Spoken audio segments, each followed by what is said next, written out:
Good day once again, ating po mga life coaches and of course PNP personnel. Today's lesson is week 2, Love of the Family. I believe that you agree with me na higit pa sa ating mga posisyon, sa ating pong ranggo, sa ating pong title, ay ito pong kahalagahan ng ating pamilya. For indeed, our family is our treasures. No, pwede tayong maging successful sa anumang bahagi, larangan na ating pong ginagawa.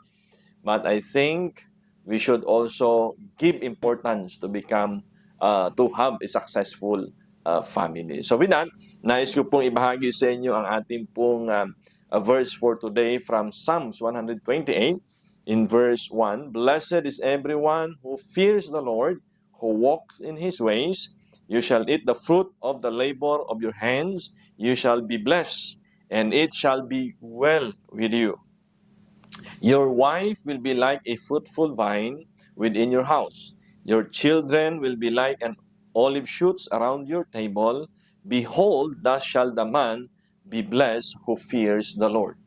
So ang susi pala dito para magkaroon ng blessed family ay ang pagmamahal ng isang ama o haligi ng tahanan sa Panginoon. So I hope that we will always consider that the Lord is our partner, leader ng ating pong pamilya. So based on our lesson, sabi dito, how does God form a family? And it's very obvious, no? Of course, when a man and woman unites together in marriage, no? Mahalaga po ang kasal. Okay? And mag-uumpisa ang isang pamilya sa pamagitan ng pagpapakasal ng lalaki sa babae, which is nagsimula sa ating pong Panginoon. And I hope na yung kasal po ay ma-serve yung purpose sa atin. No? Ano-ano po ba yung purpose nito? Dapat yung kasal ay maging lakas natin. Okay? At magbubunga ng laksa-laksa. Hindi po nasasakal or kakalas na. O, di ba? So, ito pong, kasalan or pagpapakasal ay isa po sa mga honorable na bagay na sinasabi at nire-recognize ng ating pong Panginoon. So I hope today you can still remember the day when you were get married, and that was a joyous day.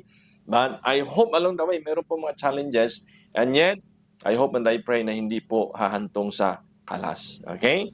Because it is the Lord that honors marriage. Now, in Genesis chapter 2, in verse 23, then the man said, this at last is bone of my bones and flesh of my flesh. She shall be called woman, because she was taken out of the man. Therefore a man shall leave his father, his mother, and hold fast to his wife, and they shall become one flesh. Okay? Nais kong maintindihan ng ating pong mga asawang lalaki na ang inyong asawang, ating asawang babae are now bones of our bones and flesh of our flesh. The Lord knit us together as one flesh. So kung mayroon ka mang dapat bigyan ng halaga at pagmamahal sa lahat ng nilalang ng Diyos sa paligid mo, kung ikaw ay kasal, yun ay ang iyong asawa. Alright?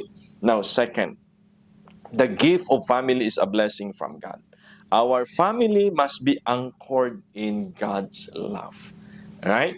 Now, so mahalaga po na ang pagmamahal na meron po tayo ay hindi lang bunga ng damdamin natin, but because God loved us first, then that love must overflows to our family. Be secured of the Lord's love. Tingnan niyo po anong pagmamahal ng Panginoon ayon kay Paul. Love suffers long and is kind. See? So yan po dapat ang titingnan po natin at ipoposes natin, no, na pagmamahal natin bilang ama, bilang asawa sa ating pong pamilya. Ang kinakausap natin dito, una ay ang ama. Sapagkat kung ang ama ay naninindigan, ang ama ay mapagmahal sa pamilya, well, ma-feel po yan ng asawa, ma-feel po yan ng mga anak natin. Okay?